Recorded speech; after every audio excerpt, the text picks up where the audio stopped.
Today, we're sitting down with the co-founder and creative director of Awareness Strategies, Michelle Nedelec. In this conversation, we talk about her book, The Business Ownership Mindset, and the 4 S's: strategy, systems, support, and mindset. Rich, we also covered in this conversation many other things I think our entrepreneurs are going to be very interested in. One of the things is, in addition to that, the 4 phases of business. And she is a big book recommender. We even are able to snag a couple of her favorite book recommendations for entrepreneurs. Here is Michelle Nedelec.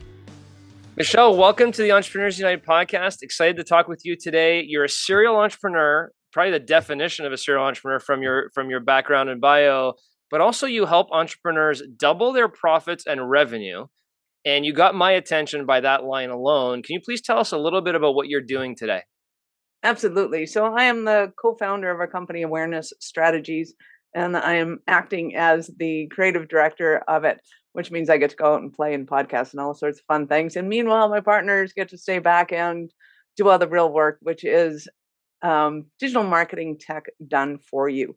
So we not only do help companies to be able to strategize what they're doing in their digital marketing realm, but also to make sure that it's done. So we have a team of techs that does the work for them, ensuring that all the systems are set up properly, people are getting the right links, the data is going into the right places, and people aren't having to do a whole bunch of manual work for it. So when it comes to profit and revenue, that is our happy place. We love making sure that people are profitable and creating more revenue. And a lot of times it's just because they have either the wrong systems in place, or they're just not using their systems right, or there's things that they can be doing, especially in the world of marketing, that can help to either decrease their expenses, increase their the profit margin, whether that's pricing or something else, getting more clients, all sorts of fun ways of being able to do that. Okay, awesome. And you're also an international best-selling author. I am. It's the business ownership mindset. Aha. So I have a podcast called the Business Ownership Podcast, and it's all about helping business owners to become, or entrepreneurs, I guess, to move into that new level of business ownership, whereby they're creating the freedom, they're having teams, they're creating the business that they want to be able to create. And it takes a different kind of wherewithal to be able to do that, but it does all start with awareness strategies, both mentally, physically, and in the realm of marketing. Okay, awesome. So let's put marketing just aside for a second. Yep. I saw the 4 S's and I was intrigued by them. And I believe this is something you talk about in your book, so please correct me if that's not correct, but strategy, systems, support, and state of mind. So if we take marketing again, push that to the side, let's just talk about business ownership in general. Can you talk to us a little bit about those 4 S's? Absolutely.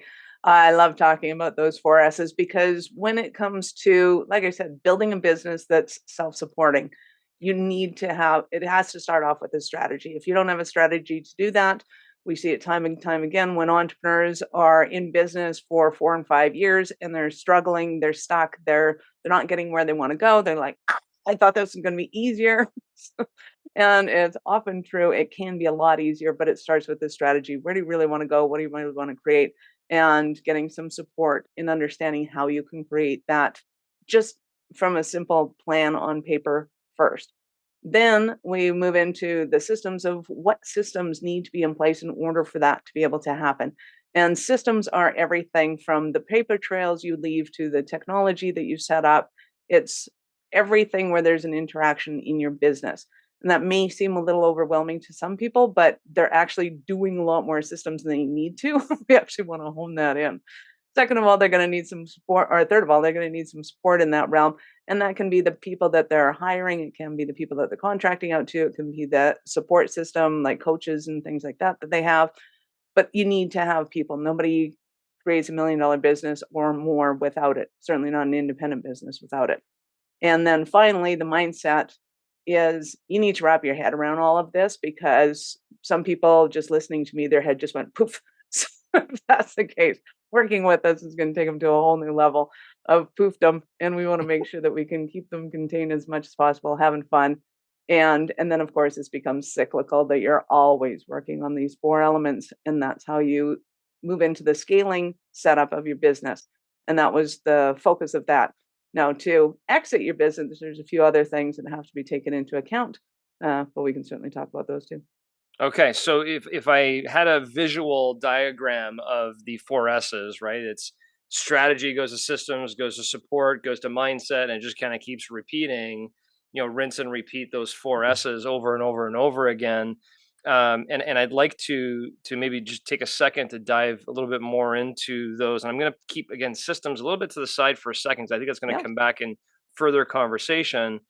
You know, I understand strategy. Certainly, depending on what your business, what you're trying to do, your strategy is gonna dictate that, and I definitely understand you have to have this, or if you don't, what I think you're saying, and the word I love is the messy middle. You get caught in that messy middle. You don't really know what you're doing or why you're there or where you're going. Right. So I get A that. lot of people get strategy confused with tactics.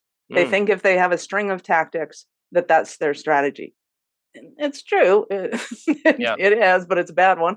Hmm. What we want to do is when we're strategizing, just so that people listening to this, because a lot of times people just go, oh, okay, get it.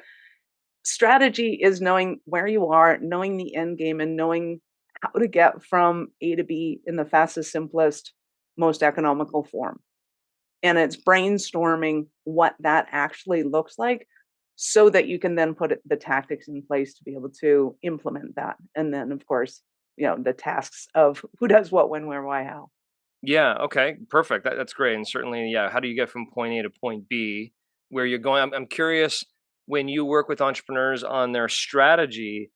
How long of a time frame are you working with them on, or is it really ultimately why did you start this business? Ultimately, is why did you start this business? And sometimes in a discovery call, we can work on it in half an hour Mm, and completely blow people's minds that in that half hour they can create something that they wanted to but never thought was possible. So it can happen super quickly. And with our ongoing clients, it happens all the time. So we're yeah, constantly looking at, okay, why are you doing a 3-day event? Why do you want to market that way? Why do you want to put that picture on the website? Is this fitting into our strategy for where we want to go with this or not? And some people think that that's kind of weird, that why would you care about an image on your website? It's like, well, because it has everything to do with who you're attracting, how you're attracting them, whether or not they're getting attracted in the right way. What are the pain points a business might experience that would say it needs systems? Well, one, all businesses need systems. So a lot of times people will think of technological systems. So say for example, somebody has a coaching program and they just want to have, 10 clients a year at 10 grand a piece. I want to work, maybe 20 hours a week. That's awesome. That's a fantastic business model. That works. And you have systems in place, but all you need is a cell phone and a merchant account really to be able to make that work. Then you get the special kind of crazies like me that go, "Oh, I want to have 50 employees. How are we going to do this?" And when somebody has that kind of a vision, you need the right systems in place from the get-go, because otherwise you're going to have this calamity of change all the way along, right? Going back to the nobody really likes to have change in place, but it has to happen at some point. If we can mitigate as much of that headache as possible and start with the end in mind, that helps immensely. And I think I captured words from you when you were first walking through the four. Mhm. On systems, you said everything where there's an interaction. Can you expand on that? Absolutely. So when we when we're in business, and it doesn't matter who or how, so I'm going to simplify it back down to the solopreneur. And then, of course, if you have 200 employees, the same thing's happening with each one of them. But as a solopreneur, I'm going out and I'm having to make some sort of connection somehow, some way. So I might phone somebody. Well, what does that look like? Am I going to my cell phone and calling the number? Do I have the list on my computer somewhere? Is it in my Outlook? Like, where is that number? How do I go there? And by understanding just those simple tasks that we do, we start to understand what systems need to be in place to be able to do that. So, for example, if I have a team of salespeople and they want their contacts on their phone because they're not carrying around a laptop, they're not doing all the stuff that they used to do, then I need to ensure that the data is integrated with their cell phone, that is also integrated with my massive CRM that the entire company is having access to. but I don't want to slow down his phone. So I got to make sure that the contacts that they have on their phone is the ones that they need, not the ones that the entire company is using. And when they add somebody to their phone, then it goes into the major database, and that information can sync. And that becomes a like, you're going, who thinks of this? Is there an owner on the planet that's actually thinking about how many contacts the salespeople have on their phones? They should be, Mm. because it's paramount to their business. Let's move on to support. Tell me Yeah. about the overhead concept of support, and then ultimately how your company helps with it.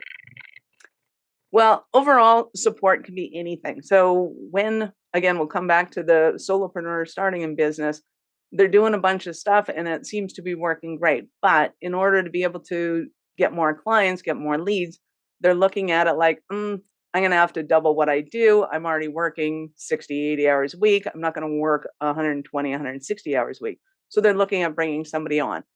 Oftentimes what they'll do is look at, how do I get stuff off my plate?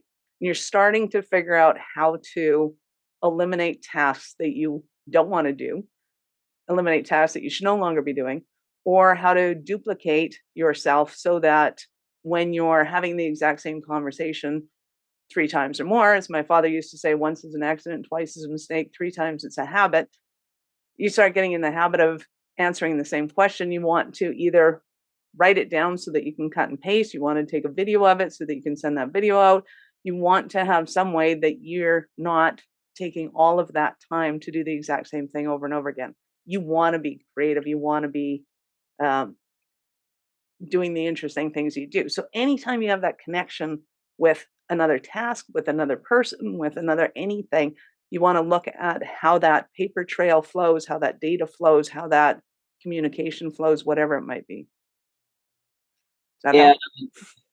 how does support connect then to state of mind?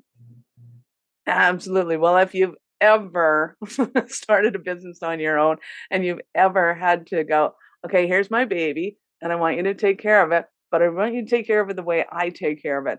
And we oftentimes will get into this mess of, nobody can do it the way I do it. My audience wants me and only me. I'm babysitting my staff. Why do I have to deal with these problems? Why don't they just know things the way I do? All of this stuff is mindset. It's got nothing to do with the reality of what they're capable of doing, or the jobs that they want to do, or the skill sets that they're willing to learn. It's all about the entrepreneur and where things are going.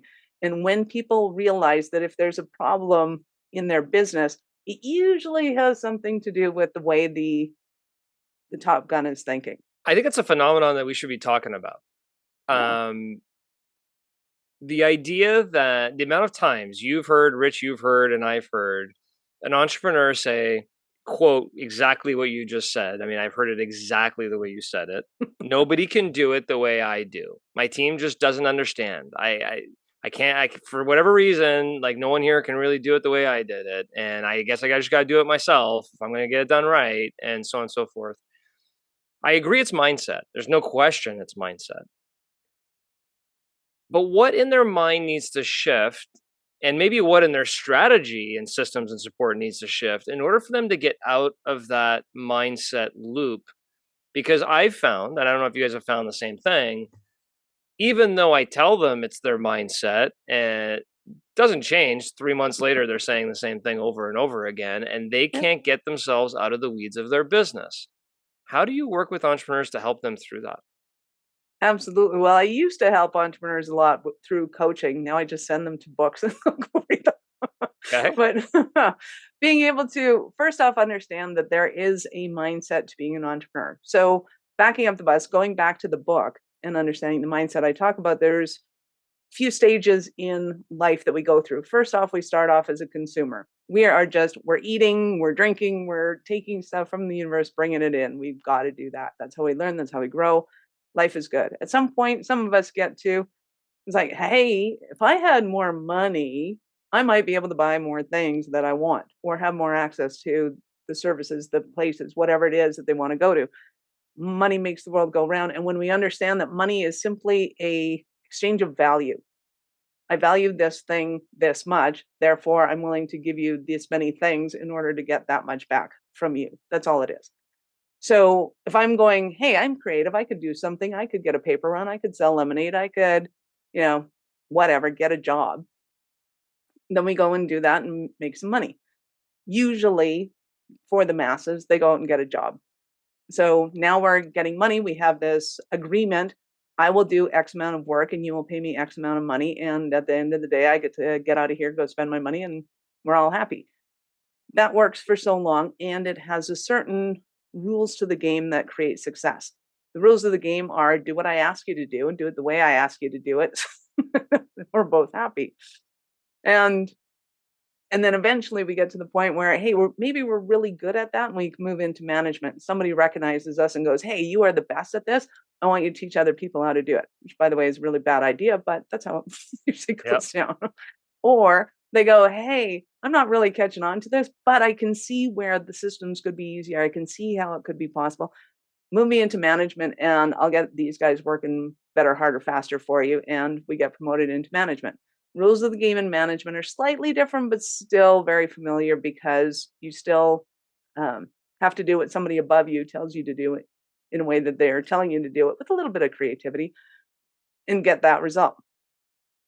Then we get to a special kind of crazy where somebody goes, hey, I think I want to be in commission sales because then I can put more effort, more brain power, more creativity into this, make more money in a shorter period of time, and I'm not having to exchange hours for money. Awesome. And a whole bunch of rules that go along with that. And the rules of the game of success change, right? What got you to be fantastic and amazing as an employee or as a manager will not work as a salesperson. Then we get the real special kind of crazy. We're going, hey, I think I'll start my own company. This sounds fantastic. I can totally do this. If these guys can do it, I can definitely do it. So then we go out and we start our own company. We're doing our thing. Now the rules of the game are completely on their head. Nothing makes sense because there's nobody to tell you what to do except for your customers, and you are dead in the water if you do what your customers ask you to do. There are so many things that change. The conversations change. The way that we create things changes. The way that everything happens is different. If you try and run a business the same way you were successful in management, you'll be dead in the water within a year, guarantee Yep. it. Yep. So in understanding that transition and the rules and how they're changing, then all of a sudden somebody goes, okay, the rules are different. So why are the rules different?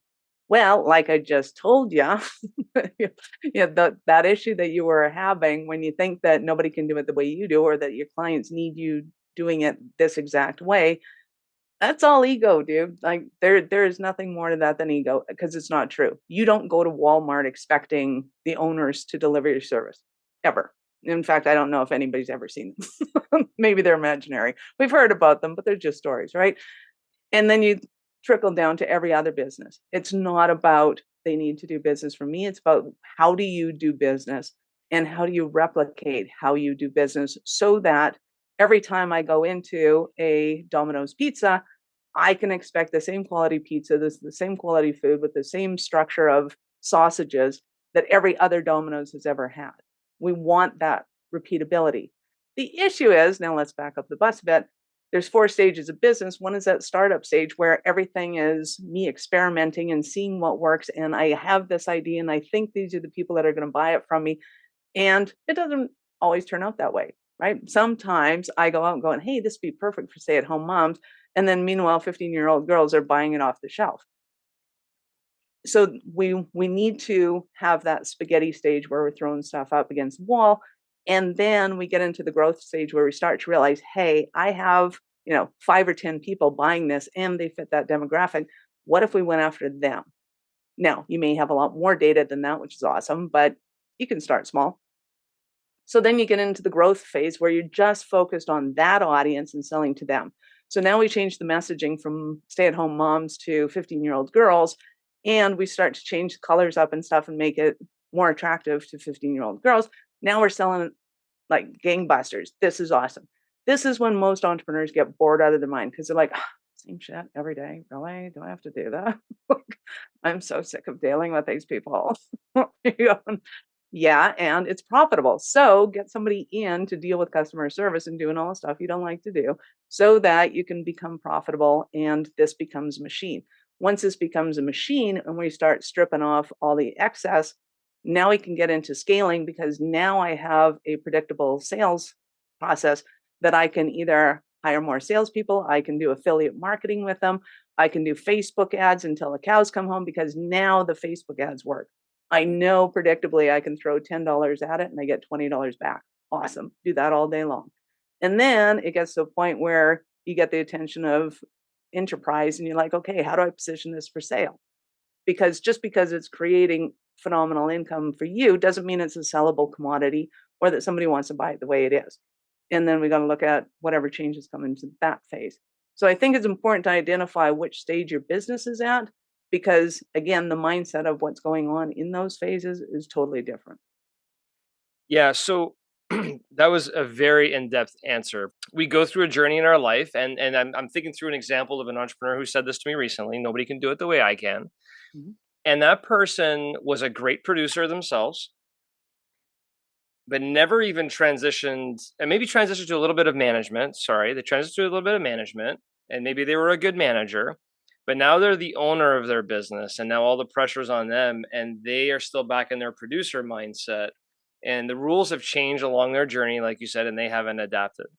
So, got all that. Fantastic. The entrepreneurs figured this out. They're no longer saying nobody could do it the way I do. They got the right mindset. They got things figured out. They're scaling, and then they have an enterprise business. And when I started my business in my strategic session with you, I outlined, point A is I have a startup, and point B or point Z is I would like to exit my business when I get it to the enterprise stage. And you mentioned earlier in the conversation a little tidbit about, then once you get out of that loop of strategy, system, support, mindset, you may want to exit the business. That's a different conversation. Maybe we'll talk about that later. It's now later. I want to exit my business. How do you help entrepreneurs with that? And what do you recommend at that particular stage? Well, you want to start looking at what is your goodwill of your company. So your goodwill of your company isn't just the assets that you have, your hard assets, whether it's a building you own or the equipment within it. Your goodwill starts with who your leads are, where they're coming from, are they predictable, and where do those names and connections go into. So typically, if you have somebody who's a Facebook influencer, say, and they have a ton of following, that is not a goodwill commodity. But if they take them and put them into their CRM and they own that name and email address and they're connecting with them, and that connection is there with their clients, then it is a sellable commodity. Now, if we're looking at a more of a bricks and mortar or a let's say a manufacturing kind of company, right? The things that the buyers are going to look for is your system in a position where we can manufacture it in different states? Can we reproduce it? Do we need to have it only here? Could we build it in order to accommodate for whatever it is that we're building? So, say hypothetically that somebody like, I don't know, Google decides to look at your stuff and go, wow, we need to buy a chair manufacturing company because we are going through a lot of chairs and this is just stupid. So, are they going to use that division that you've built to be able to do it, or did you create a national manufacturing company so that there's manufacturers in every state? And is there ways for Google to be able to clean up kind of the the processes that are in place and make it more efficient for them so Okay, that they have access to the chairs whenever they need it, got it. right? So it's selling your business depending on what you have depends on how it becomes a commodity for somebody else, right? Odds are they're going to use it as a division of their company, but they may use it as kind of their promotion field, as their lead ins for other divisions. They may use it as um, cultural diversity in another country that they haven't gone into yet. And they want to use that as a model to be able to then bring their manufacturing in. All of these things contribute to what changes have to be made at that stage. And you don't know what those are going to be until you get there, right? You don't know if Google's going to want to buy you or Microsoft is. And, they may have different needs or wants from you at that point in time. Well, chances are, if either of them are buying me, I'm in pretty good shape. Exactly. But really, what we're talking about here is the ability to maximize your exit value by really strategically thinking through who the buyer is. And I think that the example of Dave's Plumbing is a really good example. There are way too many entrepreneurs who start their companies, don't strategically know where they ultimately want to be, and don't think about who the buyer is. And I think that part of the problem, I think it's Rich. You remember Callum Lang? He was one of our early podcast guests. He would ask this question: who is your customer? And 9 times out of 10, maybe 10 times out of 10, the entrepreneur would say, "Well, it's Mr. and Mrs. Jones that buy my product." And he's like, "Nope. The customer is the person who's going to buy your company. That's the customer. Start with that. What do they want? And then work your way down to your B customer, or person who's creating revenue in your current business, and maybe not a B customer, but an important customer as well. But then you got to present your business for them as well. But you always have to be thinking about the end in mind. And the stuff you're talking about is really good stuff to be thinking about strategically as you're forming your company. Well, and it does come down to when you're thinking about selling your company and knowing who you're going to sell it to, even if it's Dave's Plumbing, am I going to sell it to my brother? Am I going to sell it to my son? Am I going to sell it to the staff? Yep. Am I going to sell it to my competition? Right? All of those are possibilities. And you can see pretty clearly, pretty quickly that all four of those are going to need to have some tweaks in place in order to adjust for whatever that is. Michelle, earlier you said that you used to help people through coaching and now you send them the books. What are the most recommended 3 to 5 books that you've been finding yourself suggesting entrepreneurs read? Well, they got to read the Bible of business, of course, which in my humble opinion is Think and Grow Rich, especially when it comes to mindset. They have to take that over. The Science of Getting Rich was also a fantastic one, in understanding kind of the ups and downs, the curves of nature, and how, if we think in accordance to the natural laws, that success becomes inevitable. Fantastic book if you haven't read that one already. And a simple understanding of moving through that technician and business owner mindset, of course, is the E-Myth, or the E-Myth Revisited now, and Michael Gerber's book. It's fantastic, especially for the mindset, for those three. Rich, have you ever Nice. heard of Think and Grow Rich being called the Bible of business? No. It's one of our favorite books, but I've never heard that term. Oh, I don't know Oh, how anybody goes into business without knowing I it, love that. studying it, dog-earing it. absolutely. And talk to me about the top 2 or 3 biggest issues that you're finding with your clients, and then what's the reading you would pair with that? Awesome. So we offer our clients, especially between 1 million and 20 million in revenue, a product called the Digital Adoption Roadmap. And what we're doing in that program is going through in depth of what are their systems, how do they run their business, what are their goals, dreams, and aspirations, who are their clients right now, what are their profit margins on each of their products, how many products they have, like everything. And going through that and taking a month to disseminate, okay, here's where your highest profit is, here's where your easiest point of change can be in order to increase your revenue, and looking at everything from prospecting through to the sales, through to closing, through to fulfillment, and then creating raving fans. So that can create a lot of things from, and it's as simple as, for example, we had one client, a Floridian company that was a health resort, if you want to put it that way. They had been in business since 1964, and they had never with an N, contacted any of their ex-clients to go through the programs again, or to tell them about the new things that they had. Now, if you can imagine, they had a database of 180,000 people that they had not contacted again. All we had to do is put these people into a database, clean them out, find out which ones are still working, which ones aren't, and start to promote different services like, hey, it's been a while, and come check this out. We've got a ton of stuff. Because as you can imagine, the difference between how they ran their business in 1964 versus 2018 was substantial. So we want to look at things like, where is their data? is it being held in 6 different places? Can we bring it into one? Can we figure out who needs what access to what data? And then start doing promotions that are pertinent to the people in those positions. So we firmly believe in this word that's become popular lately, which is hyper personalization. Just so I understand, Michelle, is the Yeah. digital adoption roadmap a program? Is it a book you complete, like a workbook? What is it exactly again? It is the opportunity to work with a CIO for a Okay. month to figure out what you're actually doing. So it is a ton Okay. of meetings, it's a meeting with your teams, and in the end, you get a full report of kind of where the breakdowns are, what the solutions are, what potential opportunities you have, and a game plan for 5 years of building out your business and your system and how it can work step by step. Love that. Okay, great. And that's certainly something that the amount of efficiency and cost savings that companies can have by probably one of the ideas on this large roadmap would probably be well worth the time.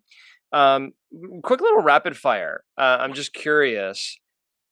What is one software that you guys like just rely on a lot, whether it be a CRM system or an efficiency tool software of any kind? We are huge advocates of what is formerly called Infusionsoft and is now called Keep Max Classic.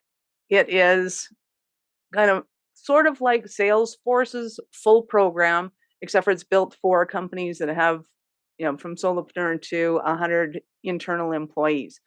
And depending on the business, they may have external employees, and it doesn't include them. Infusionsoft can still keep up with them. And the reason we like it so much is because it's such a robust system that we haven't come across any entrepreneur that can say, "Hey, can we do this?" And Infusionsoft can't do it. Wow. It can do it, and it's integrated, which means that you're not losing data, you're not getting dirty data, which is hugely important, as opposed to Frankenware, which is kind of we have this CRM that attaches to this thing that attaches to that thing, and we hope to breathe life into it and hope it'll live. And unfortunately, every time they get an update, poor Frank's losing an eyeball or an arm, and it's not working the way Yeah. they thought it was. So quick success story on systems for me. Yeah. I could give you a failure story too. Absolutely. Maybe I'll give you the failure story too. Started a company for 17-year-old company, and we decided to custom build our own stuff along the way.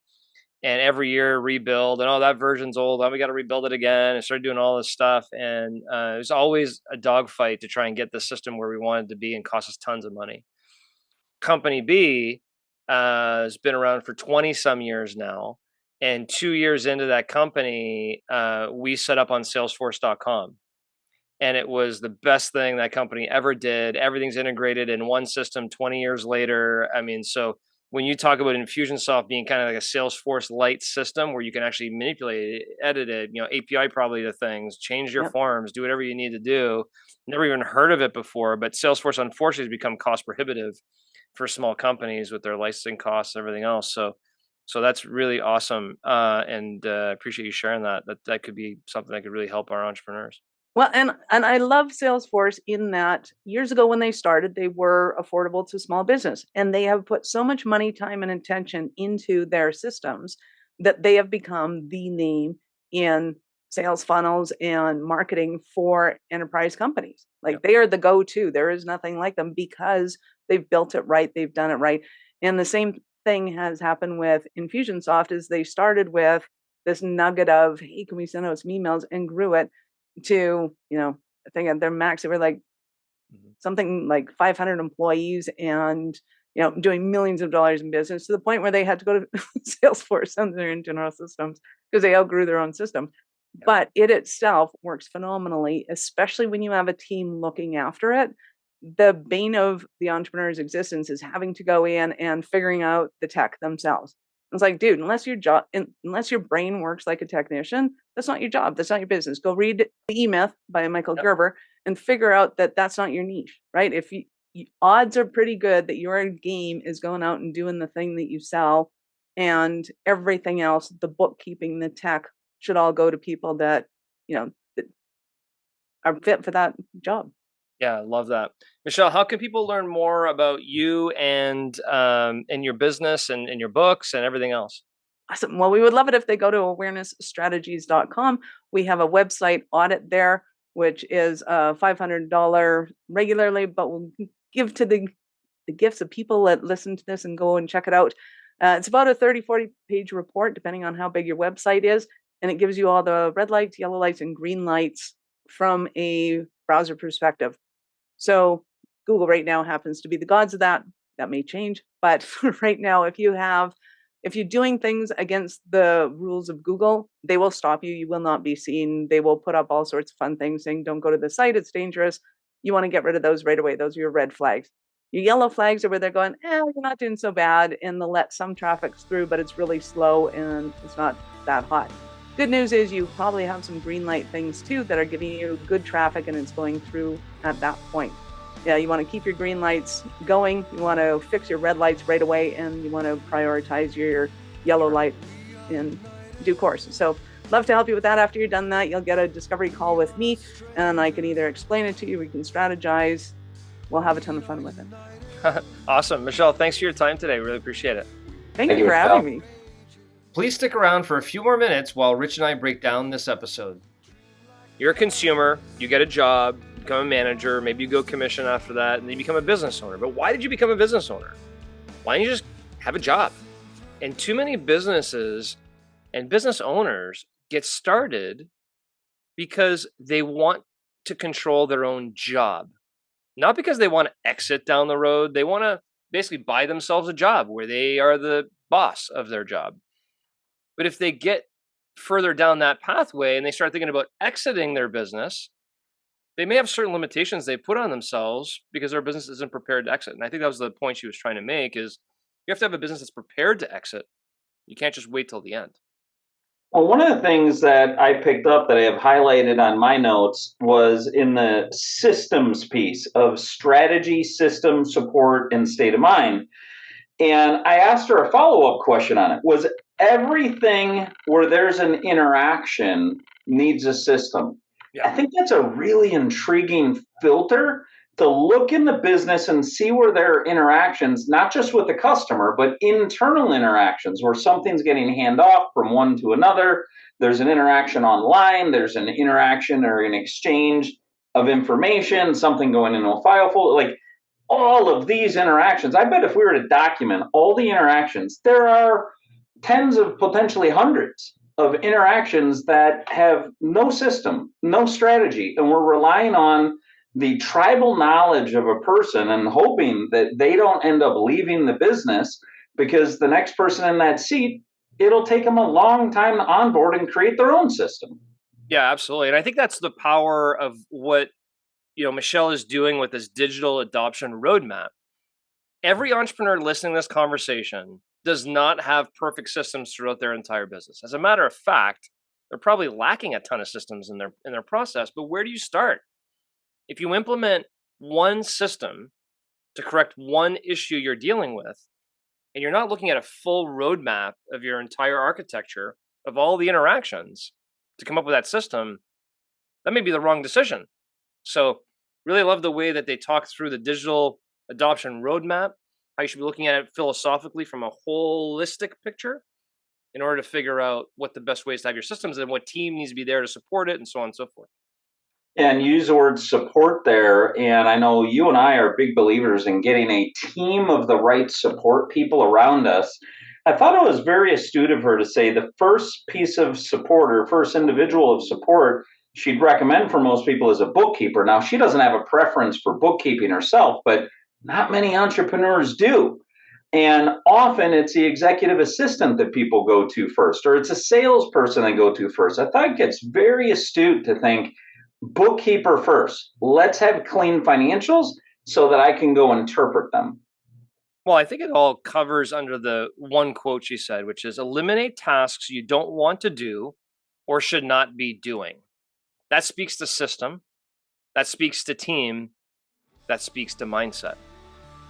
So for me, that fully encompasses this entire conversation, because if you have the strategy that I'm going to build this business, not so I can do the work, but I'm going to eliminate the tasks that I don't want to do and shouldn't do, and I'm going to be more strategic in this business, I think that is awareness.